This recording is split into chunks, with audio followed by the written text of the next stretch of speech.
House of the Dragon Season 2 is almost here, and one of the things I'm most excited about is the fact that they figured out that they got to take that awful wig off our boy Jacaerys so he can let his Jon Snow freak flag fly. His hair's amazing now. I've not seen it at the moment. Oh my God. Luscious and curly. Yeah, you wait. Oh yeah. Oh yeah, no, I'm kidding. Although I am happy for the actor. What I'm excited about is that they figured out that more Jace and Baela is good for the show. That's right, take a look at these two. These are your rising stars for this season right here. Crown Prince Jacaerys Velaryon, rider of the dragon Vermax, and Lady Baela Targaryen, rider of the amazing brindled dragon called Moondancer. Jacaerys and Baela are betrothed, of course, and make a handsome couple, but that's not actually why I think they're going to blow up this year. And I promise that's not an exploding things with dragonfire joke. It's not, it's really not. Jace and Baela are just very interesting and courageous characters in their own right. And we can tell from the trailers and the casting news that both of their roles will be featured this season, and almost certainly expanded on from their roles in Fire and Blood. This will be a half-spoilers video, by the way. We're going to do some character analysis first, and then I'll give a mild spoilers warning, and then we'll talk about the Fire and Blood events and how they may be adapted on the show. Make no mistake, Jace and Baela's popularity definitely starts with their Fire and Blood counterparts. And if I had to boil it down to one reason, it's because they are both courageous.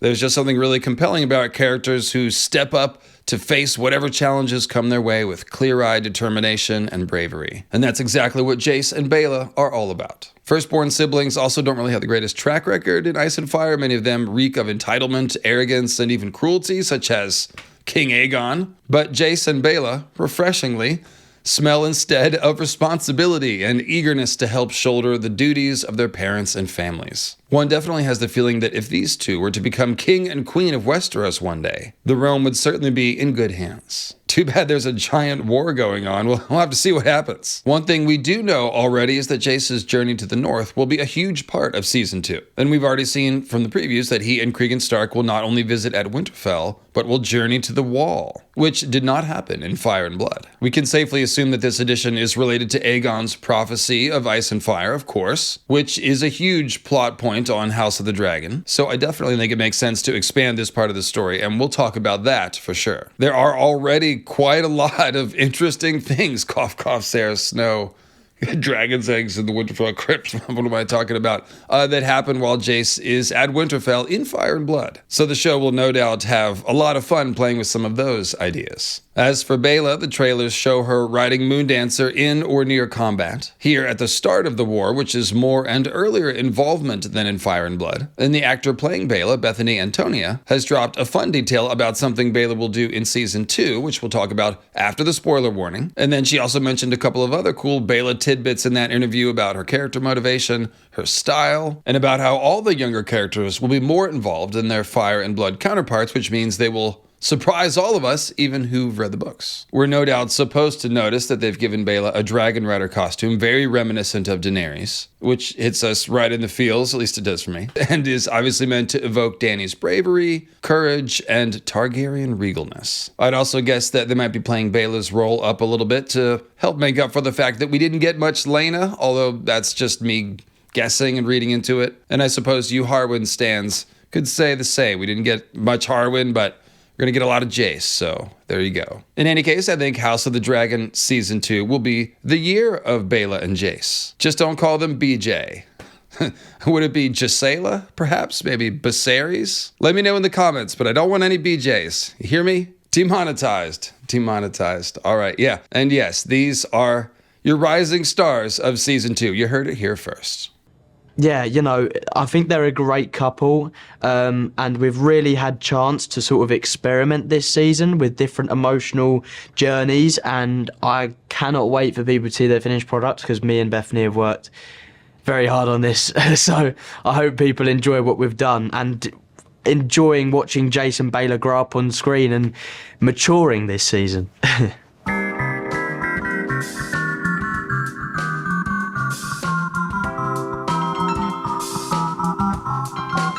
Hello? Oh, hey, Rhaegar, what's up? I'm doing a video. Hey, Dave, sorry to bother you. Did the Reading Rhaegar shirts come in yet? Yeah, they just came in. They're really soft and comfortable, too. It's, hey, what did you need? Oh, yes. I was just hoping you could email me some plans. I mean, files that I have on your computer. Plans? Rhaegar, where are you, anyway? I'm sorry, Dave. I can't disclose that, but it's very exotic. All right, so what's the file called? It's called, Rhaegar's Rebellion.ppt. Damn it, Rhaegar. Have you been using my computer to try to plot to overthrow Robert again? Oh, no. Well, perhaps a bit. Are you at Illyrio's house? What makes you think that? Listen, Rhaegar, I got 3 pieces of advice for you, okay? 1, you need to get your own computer. And 2, if you're going to do stuff like this, you need to set up a NordVPN meshnet server. A meshnet server, you say? Yeah, a meshnet server. It directly connects all the devices that are a part of the network as if they were a part of a local area network, almost like they're in the same room. That way you can do totally secure, high-speed file sharing, network gaming, and active work collaborations, I guess you'd call it. Oh, hold on one second, Dave. Excuse me, do you know where I can perhaps purchase an army or a Khalasar? Meshnet connects everyone on the server over the internet, but it uses what are essentially like encrypted data tunnels to bypass the rest of the public internet. So you're saying if I set up a NordVPN Meshnet server, me and my friends can do rapid and secure multiplayer gaming and file transferring? Yeah, that's exactly the idea, Rhaegar. You know, the big companies have actually been using networks like this for years, but now they are affordable for regular people like us, thanks to NordVPN. Hey Dave, what was the 3rd piece of advice you mentioned? Robert Baratheon isn't king anymore. What? That's right, he died years ago. Well, this changes everything. I mean, not really. You sleep on my couch, so you're not exactly in a position to challenge for the throne. Well, I suppose that's true, Dave, but I am in a position to offer our viewers 4 months free on a 2-year NordVPN plan. All they have to do is use our custom link, nordvpn.com/Lightbringer. Ah, thanks, Rhaegar. And thank you to NordVPN for sponsoring House of the Dragon content. And once again, if you want to get NordVPN's best discount, just use the link below, nordvpn.com/Lightbringer. All right, so try to picture this if you can. You are teenage Jacaerys Velaryon, and you're flying on the back of your small to medium-sized dragon Vermax, somewhere over the Barrowlands or White Harbor or the Neck, on your way to Winterfell, the cold wind whipping at your luscious curly locks, and the terrain below looking unfamiliar. And you're going over what you'll say to this Cregan Stark fellow whom you're about to meet, and how you'll convince him of the rightness of the cause of your mother and queen. Will he make bastard jokes straight away and set his whole court to laughing? Challenge you to a lumberjack contest? Ice lake polar bear swimming? Hunting grumpkins in the woods? Is that what they do up here? You don't know, but you cannot balk, because everything is riding on you pulling this off, and there's no way you're going home empty-handed. You'd rather be grieving your brother Lucerys, but you're trying to think about the importance of your mission, yet thoughts of Luke intrude every few minutes. Well, that's all pretty intense, right? This is the sort of quantum leap thought experiment that I like to try to do when we do character analysis. And look up the show Quantum Leap if you've never heard of it. It's like family-friendly body snatching. And then there was also this reboot a few years ago, but it's kind of weird. I wouldn't bother with that. In any case, the goal with this thought experiment is to sort of go beyond seeing this pretend person from the outside as everyone else in the story does. And instead, we want to see if we can inhabit their life like a body snatcher and take a look around and try to really get their perspective and ask ourselves how we'd actually feel in their shoes. You really have to do this to understand the characters in a book like Fire and Blood, since we don't really get very many personal details, and it's still useful to do on House of the Dragon because they've just got a lot of characters and not a lot of time to show us, say, Jacaerys work through the inevitable identity crisis that came when he realized that Harwin Strong was his father, and that technically he's a bastard. Or to watch Baela deal with the unbelievable trauma of losing your mother at such a young age. House of the Dragon treats the viewers as adults in that it plants these seeds and it shows us little tidbits of these scenes, but then leaves it to us to sort of extrapolate the rest. And that's what we're going to do here. So yeah, when we put ourselves into our Jacaerys Velaryon biomech suit, if you will, the first thing that we notice is that this is a lad eager to prove himself, to prove that he's a worthy son, to prove that he's worthy of the title of heir to the throne, and perhaps first and foremost, to prove that he's worthy of the names Velaryon, which he bears now, and Targaryen, which he will assume when and if he ascends the throne. All of the teenagers of the great houses are growing up with incredible expectations, far more than you or me, even if we have one of those high-pressure, high-achieving parents, you know? I mean, I don't know if any of you were expected to fulfill arranged marriages or to fly winged lizards into combat, but I certainly wasn't, and I certainly wasn't sent as an ambassador of my family or country, however you want to put it, to recruit another nation in a war effort at the age of 14 or 15, as Lucerys and Jacaerys were sent to do. So yeah, it's quite a lot to put on a teenager. And then for Jace and his brothers, they have the additional burden of having to prove their worth because most people rightly suspect that, Laenor Velaryon is not the father. We've seen Aemond use this to bully Jace at the family dinner. Do you not consider yourself strong? Just really funny. But of course, many of us do know what it's like to get picked on at school or somewhere else because of something about ourselves that we can't change. Whether that's the way we look or our accent or if we're a little neurodivergent. And this is a lot like that, right? I mean, despite Westeros' prejudice against bastards having bad blood or whatever, we know there's nothing wrong with Jacaerys or Jon Snow or Dunk or Nettles or any of the wildlings who don't know who their parents are. Doesn't make anyone a bad person. But nevertheless, the personalities of these bastards, you just called me a bastard, didn't you? Are somewhat shaped by the way that they're perceived in Westeros, right? All of which is to say, there's really no way that Jace doesn't have a little bit of a chip on his shoulder, which can kind of go either way, right? It's definitely something you can use as motivation. That's kind of a classic sports trope. The chip on the shoulder that motivates someone to be the very best. Michael Jordan airing his grievances against people from 10th grade at his Hall of Fame inauguration ceremony. Yeah, that guy had a chip on his shoulder. Anyway, this can produce a kind of myopic focus, which again, can help you be the best basketball player ever, but it can also lead to bad tunnel vision and aggression. Michael Jordan once punched a teammate at practice, much like Draymond Green. I'm sorry for the basketball metaphors, but yeah, we did see Jace being somewhat overly aggressive in the training yard, right? With his brother Luke, right? Hopefully that wasn't the last moment they spent. It was one of the last moments, and I think it was meant to show us that Jace is feeling the pressure or the responsibility a little bit, right? Now, we are about to fight a war, so a little bit of aggression is called for. It might not be a bad thing, but yeah, it's just something to keep an eye on. Sometimes people with something to prove can, make foolish or risky decisions. And Rhaenyra is placing a lot of responsibility on Jace's shoulders by sending him to some of her most important allies with the ability to negotiate agreements and treaties. And of course, with the expectation that Jacaerys will simply represent Rhaenyra and her cause well enough to win them over to their side. So yes, Harry Collette as Jacaerys looks a lot like Jon Snow, and again, we're meant to notice that, I'm sure. But it's not just a marketing thing, I want to make that clear. These characters have heavy parallels. So they're both Targaryen bastards with a hidden truth about their parents. Both are incredibly dutiful and capable and eager to prove their worth. And though both are very serious and generally tightly controlled behavior-wise, both do have just a wee bit of a temper. After all, it wasn't hard for Aemond to provoke Jacaerys into throwing a punch with a predictable insult, the most predictable of insults, really. And it's similarly easy for Sir Alliser Thorne to provoke Jon by calling him a traitor's bastard in the feast hall at Castle Black after Ned was arrested. If you remember, Jon leapt up onto the table, shrugging off the other watchman, pulled out his knife, and tried to murder Alliser Thorne. He tried to slash him across the face with a knife. So even though we can cut Jon a little bit of slack, he's dealing with the trauma of hearing about Ned's dishonorable arrest and attempt to seize the throne, quote unquote. It's still a mega overreaction.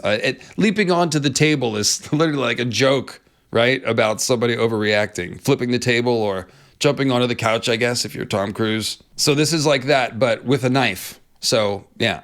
Now, Jacaerys hasn't done anything like that yet, of course, but just pointing it out, it's got a little bit of a temper, and Jacaerys is also, like Jon, dealing with a lot of grief, right? He's dealing with the grief of his brother, which is going to make him even more tightly strung, and that's exactly when Jon sort of cracked and did something crazy. Luke's death could also be a chance for Jacaerys to pause and reflect on the fragile nature of life and all that, but he doesn't really have much time to do that. So this will only add to the pressure and tension that he's feeling, because Luke's death, in addition to leaving Rhaenyra with one fewer son, also leaves her with one fewer dragon rider. We've seen a shot of the Team Black family grieving together, so we know they'll have that moment, but it will quickly be back to more war planning and the carrying out of more dangerous missions. Or who knows, maybe Jace will have time for a little light therapy with Dr. Cregan Stark, renowned trauma therapist, hunting snarks and grumpkins in the woods. It's a method psychology thing. I don't know if method psychology is a real term, but I think you understand what I'm saying, right? So, to briefly sum up, Jace is eager to prove himself, and Jace is a dragon rider who's preparing to go to war. The other major dynamic that's sort of shaping his character right now is the fact that his mom has kind of a shitty boyfriend, right? I'm sort of kidding, of course, but, the Daemon-Rhaenyra dynamic is complex, shall we say, and sometimes, a little abusive. And we've already seen young Jacaerys stepping into this mess to back up his mother with Daemon, right? It's important to remember that Daemira, as it is known online, is not just a marriage or a thing for the chronically online to ship. And yes, I'm chronically online too. Daemira is also a kind of power struggle for how to run the war effort of Team Black, right? And Daemon has very strong feelings about that, and he's not known to have a lot of patience or respect with people who disagree with him or even hesitate to carry out what he thinks is the best plan. This is not just about the throne, but about the future of House Targaryen, and Daemon, that means a lot to him. So when he has a problem, his answer is usually some sort of ultra-violence, if you will, and that's not always the case for Rhaenyra, who at one point refers to Daemon having gone to madness planning his war. Now, in fairness, Daemon is also cunning, strategic, experienced, and effective, and with a war brewing, there is, again, a need for a certain amount of violence. But the point is, we've already seen a fair amount of conflict between Daemon and Rhaenyra, and we've already seen Jace caught in the middle of it. And in fact, Jace is actually the person that Rhaenyra turns to when she wants her will enacted, almost as if he's her hand of the king. And that means that not only is Jace responsible for carrying out Rhaenyra's orders, Jace's trusted position itself could become a target of envy for Daemon, who is still bitter about his own brother failing to name him Hand of the King and failing to rely on him generally. That means we should definitely keep an eye out for more conflict between Daemon and Jacaerys. And if Jace were to witness Daemon becoming physically violent or even just emotionally violent with his mother, well, this thing could explode. And even if it doesn't, that sort of tension will be running through any scenes that Daemon and Jace share together.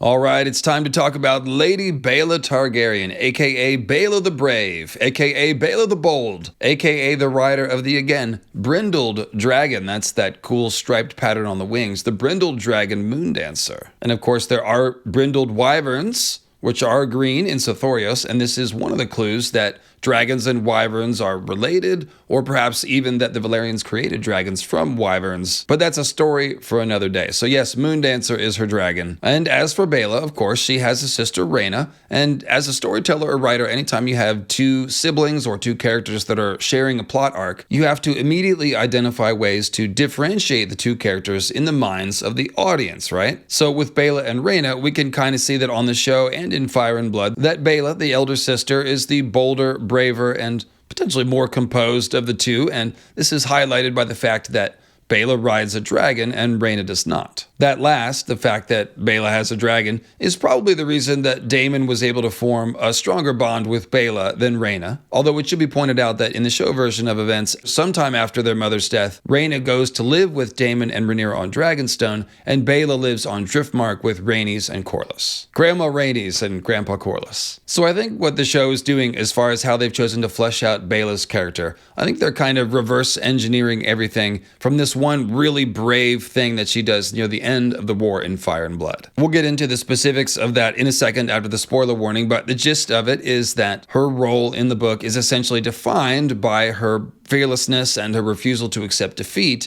in this major event. And so the show writers have essentially asked themselves the question, what kind of person does such a brave thing? And that's where we get at least the beginnings of her character. Speaking of which, let's do the same thing we did with Jace and hop into our Baela Targaryen biomech suit. The first thing that we notice is that we're a beautiful Valyrian princess, which is pretty cool because I've never been a beautiful Valyrian princess, so I wouldn't know anything about that. Like our betrothed, Jacaerys, we've known incredible loss, but at an even earlier age. We can still remember our mother Laena's face and the sound of her voice, and we've taken to wearing our hair like she did in her honor. But we've now lived with her absence for as long as we lived with her. We had to grow up fast after that, and we've been trying our best to fill some of our mother's role with our younger sister Rhaena, though we never feel like we can do enough. Just as big a void is the one left by Laena on Team Black. Our mother rode Vhagar, the largest dragon alive in Westeros, and even though our Moondancer is a young dragon, we've been riding for a while now, and we are ready to step up and do our part for Team Black. And even though it's a long way off, we're even thinking ahead to the incredible responsibility of one day being Queen of Westeros alongside Jacaerys. And we're already beginning to take on that sense of duty and to think about how we are perceived by those around us in that context as a future queen. All right, well, I think that's about as long as I can get away with playing princess, but we all did it together. So yeah, I think it is, again, the quantum leap experiment is very useful to put ourselves in the shoes of the character. And interestingly, Harry Collette also mentioned grief being something that unites Jacaerys and Baela in that same interview we showed a clip of earlier. This whole thing with Jace and Baela this season is they really understand each other because they're both going through grief.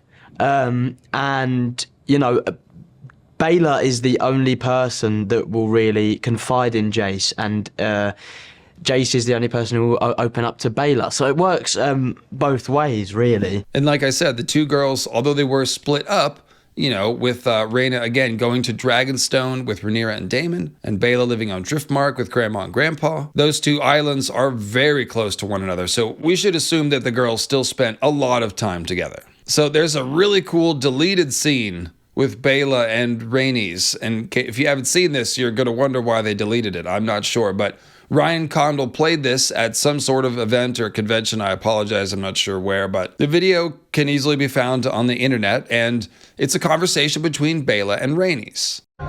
War is coming. We must collect Rhaena and leave Dragonstone at once. And go where? The safety of High Tide. High Tide won't be safe. The Greens will assume we'll declare for Be Rhaenyra. safer than Dragonstone. If war is coming, it's coming for all of us. We cannot hide from it. Rhaenys answers that, you know, war's been hell and she can't endure another loss. Because remember, she's lost not only Laena, but also Laenor, she thinks, because they'd never told her about his escape. So she thinks she's lost both her children. And Baela answers that, I am a dragon rider. Like my mother, and father, and you. If the Greens reach to usurp our queen's throne, then they must be answered with fire and blood. So Rhaenys goes silent for a minute, and then she sort of smiles, and Baela says, do you think I jest? And then Rhaenys says this. I just saw my daughter for the first time in years. So again, that's major feels there. I'm not sure why they cut the scene, but there it is. Baela isn't sitting around assuming her elders will do the job. She's looking at herself and saying, I can make a difference. Again, this sort of stuff is very compelling, and the fact that both her and Jacaerys share these qualities makes them just an incredible power couple. And I mean that not just in the minds of fans, but more importantly, in the minds of the people of Westeros, in the minds of Team Black, in the minds of their supporters, and in the minds of the common people. You know, Team Green can try to cast Rhaenyra and Jacaerys as unfit to rule because of, you know, the whole bastard thing. But when anyone actually stops and takes a look at Jace and his future queen, Baela, all they would see was a bright and hopeful future for Westeros. Assuming they buy into the idea of kings and queens and monarchies and not launching a Team Smallfolk Peasants Rebellion, which I would support. But that's not on the table, I don't think. Although there do appear to be riots in King's Landing. Looking forward to that. Hashtag Team Smallfolk. Hashtag Vive la Resistance. And then as far as Baela and Jace and all the other younger characters being more involved than in the books, Bethany Antonia said this in an interview with Digital Spy magazine. We've obviously got the book, so we all kind of know where things end up. But the brilliant thing about the show is that all of the characters, the children of the dance, have been aged up in a way. So we're all way more involved earlier on. In the book, we don't start doing things until a couple of years into the war, into the dance. Whereas, because everything's been brought back a little earlier, we can get hands-on from the beginning. So we have no idea who goes where and who does what, because that's really in the writer's control. We kind of know where the war goes and what happens, but we don't know what we do individually. So this really highlights what I've been saying about spoilers and Fire and Blood and House of the Dragon, which is that there are so many details left to be filled in by the pseudo-historical narrative of Fire and Blood. You know, Mushroom said this, the Maesters say that we're all bound to be surprised on occasion. And one of the things that we should look for as far as the unexpected is really cool stuff from characters like Jace and Baela, which is why I made this video. All right, so Fire and Blood spoilers warning. I got my spoilers all glasses on, I guess. I don't know, I just felt like changing them. I have ADHD. I'm allowed to do that. So yeah, we're going to talk about Fire and Blood and what happens in there and how that's going to be adapted. So we'll stick with Baela and talk about her first. And of course, Fire and Blood readers will know what the very brave thing is that she does at the end of the war. She escapes out of the window of her bedroom on Dragonstone while being held prisoner by the Greens, makes her way across the rooftops to her dragon Moondancer, and then flies up to meet the wounded Sunfire and Aegon in battle in the sky, dealing Sunfire a mortal blow and crippling Aegon in the fall. Baela survives the fall, while Moondancer does not, but that's a pretty incredible deed for a dragon as young as Moondancer to take down mighty Sunfire. And obviously it's a very courageous and defiant act by Baela, because in the books, Baela had only been riding Moondancer for about half a year at this point. So it was a very, very dangerous and risky thing to do, but the only possible thing to do for a true dragon like Baela Targaryen. So again, I will say that the writers seem to have used this event as a cornerstone for building out her character. Now, I want to keep this video moving right now, but as a bonus, stick around to the end of the video and I will do a dramatic reading of the Baela and Moondancer versus Aegon and Sunfire dragon fight, which I think is my favorite dragon fight, so stick around for that. Now, of course, we've seen Baela riding Moondancer above a field of battle in the trailers, and it's not hard to figure out that this battle is Rook's Rest, and that Baela will witness the death of Rhaenys. One wonders if Baela was perhaps forbidden, in taking part in the fight and then did so anyway, kind of like the part of the movie where the hero goes into the dangerous building alone and says, everybody wait here, you guys wait here and be safe. Then of course they know he needs help, so they follow him in and rescue him in just in time. Maybe it's something like that, only not just in time. Or maybe Baela and Moondancer are coming there to try to warn Rhaenys that it's a trap for her, which in fact it was. It's a trap. Or perhaps there's some other reason, but whatever the case, this scream is surely Baela witnessing the death of Rhaenys, which is what we thought when we first saw it, and now that we've seen more clips from the trailer, it's obvious that she is in fact flying Moondancer and chasing Criston Cole across this field. Another very exciting way that Baela will be more involved than in the books is that little nugget from the interview that I mentioned at the top, that I teased at the top, which is that Bethany Antonia mentioned that Baela will at some point wield Dark Sister this season. And of course, Dark Sister is the second of the two House Targaryen ancestral Valyrian steel swords. It currently belongs to her father Daemon, of course.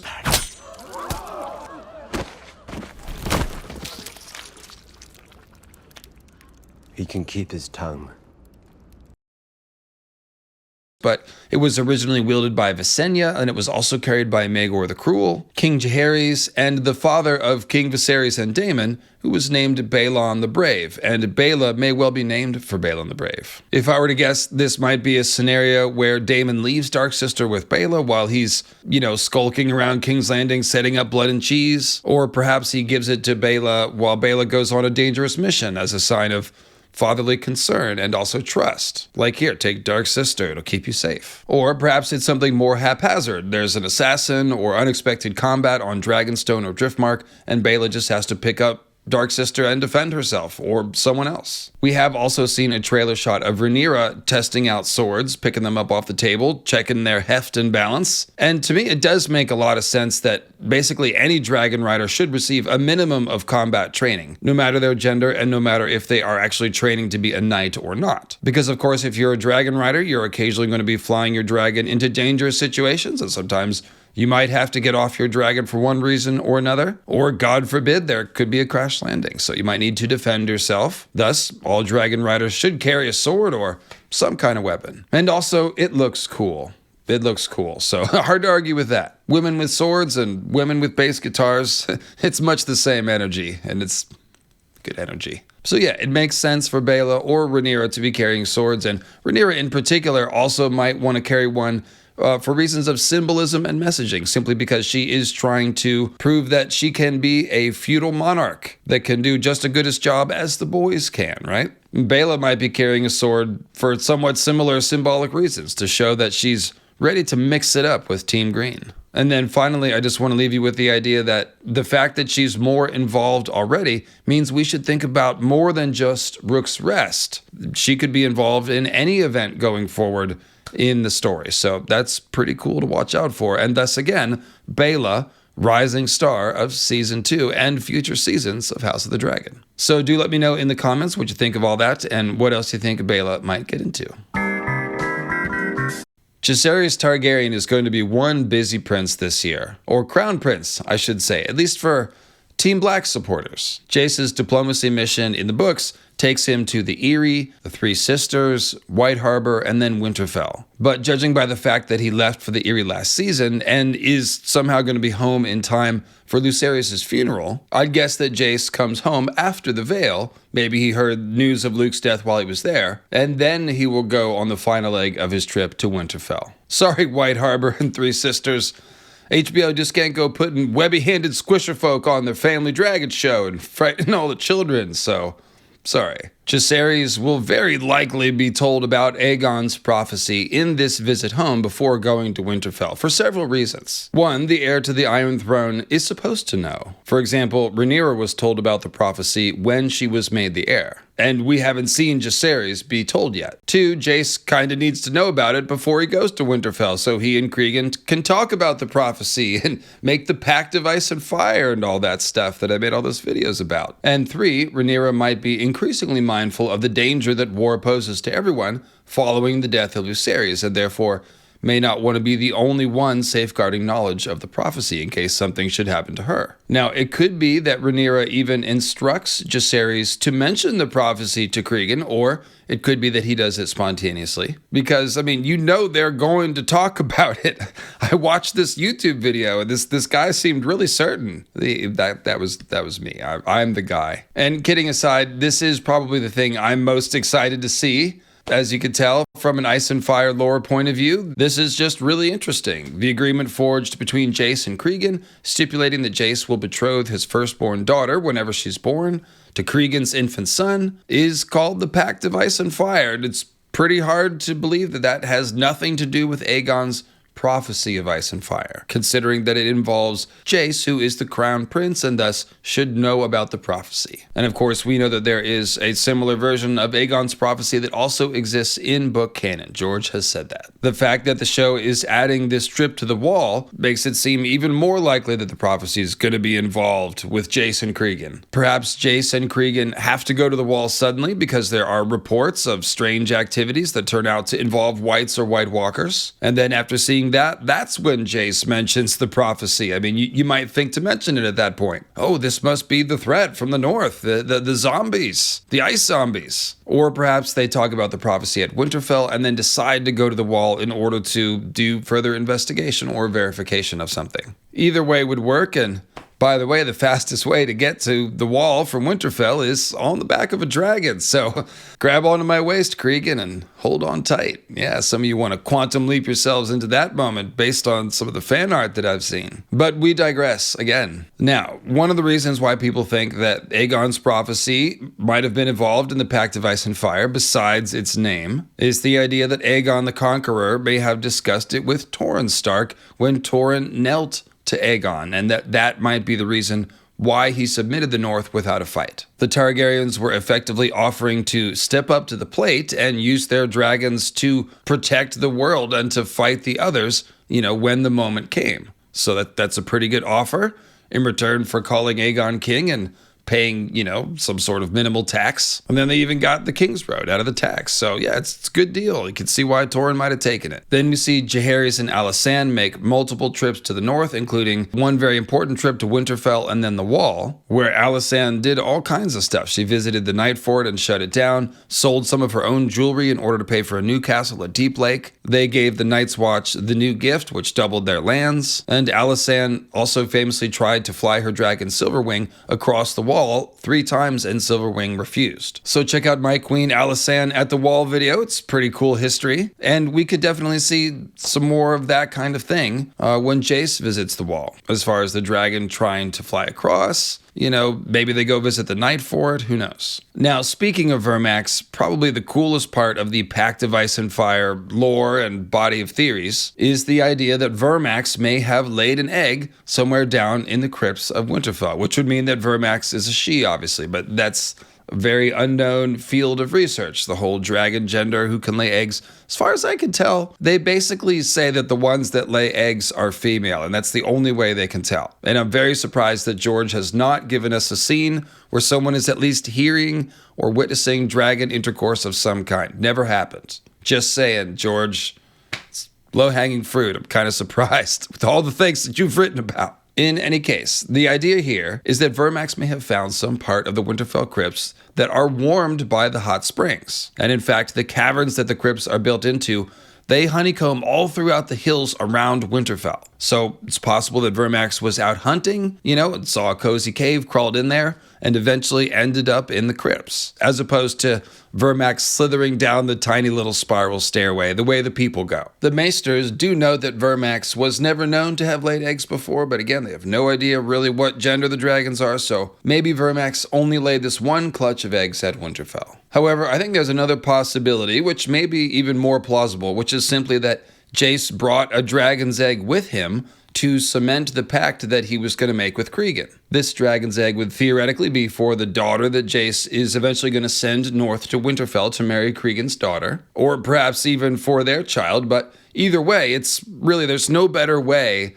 to show that you're serious about a long-term commitment and a marriage pact than to send them a dragon's egg, which of course are incredibly valuable and obviously limited in quantity. So the rumors that Vermax laid an egg there may have arisen later, whereas the truth is that Jacaerys simply brought it. And it's even possible they may have stored it down in the crypts for safekeeping until this pact was fulfilled. I mean, it's definitely something that people might try to steal. And if you're a Stark, that's the safest place to hide it, frankly. So either way, the egg might end up down in the crypts. And conveniently for me, I have a theory about this. I've got a video called Jon's Dragon Dream. And the theory is that Jon's recurring crypt dream, where he keeps going further and further but can never finish, well, that's going to be revealed, I think, to be a dragon dream, meaning there will be a dragon at the end of the dream that maybe will bathe him in dragon fire like Dany, dreamed of Drogon doing before Drogon hatched. This would, of course, be part of Jon's reveal of his Targaryen heritage, and I believe that this recurring dream is being sent, if it's a dragon dream, by a dragon's egg that would be down in the crypts, which this would be the egg from Jace's visit and the Pact of Ice and Fire, because of course Jon is the ultimate fulfillment of the Pact of Ice and Fire. Jace, unfortunately, again, spoilers, does not, like many people, does not survive the war, does not ever have children, and so Rhaegar and Lyanna are actually the first Stark and Targaryen who have a child together, and that child turns out to be Jon, who is the prince that was promised, or at least one of them. Shout out to Daenerys Targaryen. And by the way, thanks to all of you who've watched our Daenerys Targaryen Theory Iceberg, which I'm very proud of and put a lot of work into and had a lot of fun doing, so cheers. So yeah, as you can see, there's a lot of deep Ice and Fire lore that could be, or even probably will be, touched on this season on the show, with Jace's visit to Winterfell on the Wall, and with House of the Dragon generally skewing much closer to Ice and Fire canon, especially with magic and lore, and with George, again, having said that Aegon's prophecy exists in both timelines. It seems likely to me that whatever we see at Winterfell involving the prophecy or dragon's eggs or anything like that will probably turn out to be very similar to the book truth. So that's all very exciting, as you can see, and that's before we even mention Sarah Snow, who we don't know if she's going to be on the show, and we don't know if she ever existed in the books either, because of course she is a mushroom-only detail. This is a bastard sister of Cregan, who Mushroom says Jace laid with of a night, and then they secretly got married in front of Winterfell's heart tree, in front of the old gods. And this, it's hard to know what the truth is, if she even exists, or if any of this happened. Jace was already betrothed to Baela, of course, so this would be a very Robb Stark-like thing for him to do, to just marry somebody that he just met. And if you think about it, marrying Sarah Snow would completely undermine the pact that he was making with Cregan, because he's promising Cregan his daughter that he is going to have with Baela. And I don't think Baela would be excited that he married someone else at Winterfell. So we have no way of knowing if there was a Sarah Snow Jace romance of some kind, like so many of Mushroom's rumors. And to be honest, the main reason that I think George included this rumor in the story is to draw a parallel to Rhaegar and Lyanna, who almost certainly did have a secret wedding in front of a heart tree. And of course, their child is Jon Snow, a sibling to the Lord of Winterfell,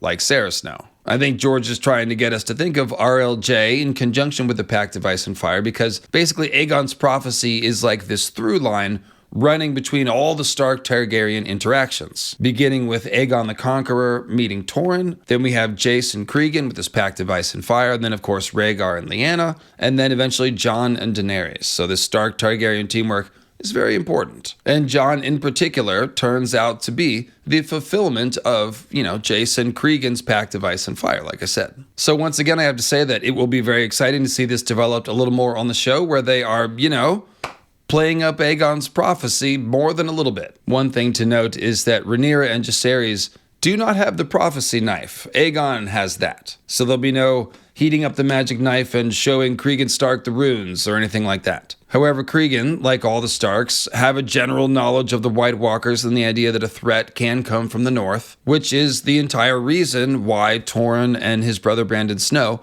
might have found Aegon credible when he first told them about his prophecy. Aegon's never been anywhere near the wall, and yet he's talking about this magical threat that can come from the north and how his fiery dragons might be able to help fight it. So that's, again, very credible to the Starks. That's the whole idea. So without the prophecy knife to heat up and show the runes, I don't know if Cregan can read Valyrian runes or how much proof that would be, but yeah, without the knife, this is where the trip to the wall will come in. So whatever they do there, whether that's facing whites or White Walkers or rummaging through Castle Black's libraries for some of the very same ancient scrolls about the Long Night that Sam found, in fact. Or even, again, checking out the Night Fort or something cool like that, it's almost certainly going to be something that proves to Cregan that Aegon's prophecy is true and highlights the importance of making an alliance with Rhaenyra.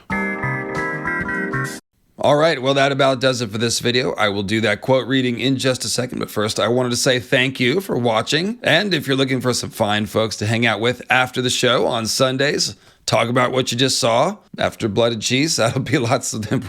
We'll all need to give each other a hug, I guess. Then, why not come on down to our after show with Grey Waste Tim and Girl Nettles and the live chat. It's a good old time, so we do appreciate that you have choices out there, but give us a try. So make sure you subscribe to the channel, make sure notifications are set to all in the little drop-down menu. And now let's hear about Sunfire and Moondancer battling above Dragonstone.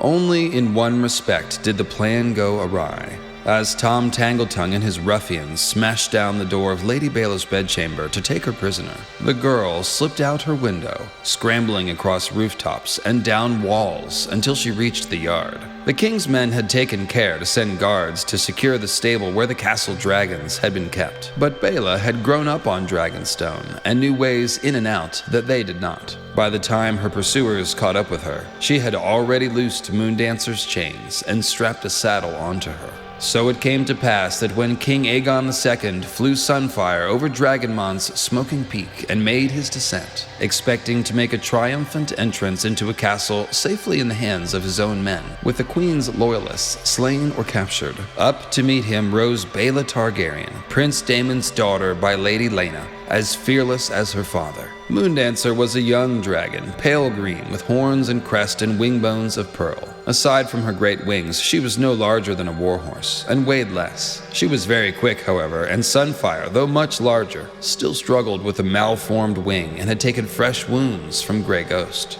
They met amidst the darkness that comes before the dawn, shadows in the sky lighting the night with their fires. Moondancer eluded Sunfire's flames, eluded his jaws, darted beneath his grasping claws, then came around and raked the larger dragon from above, opening a long, smoking wound down his back and tearing at his injured wing.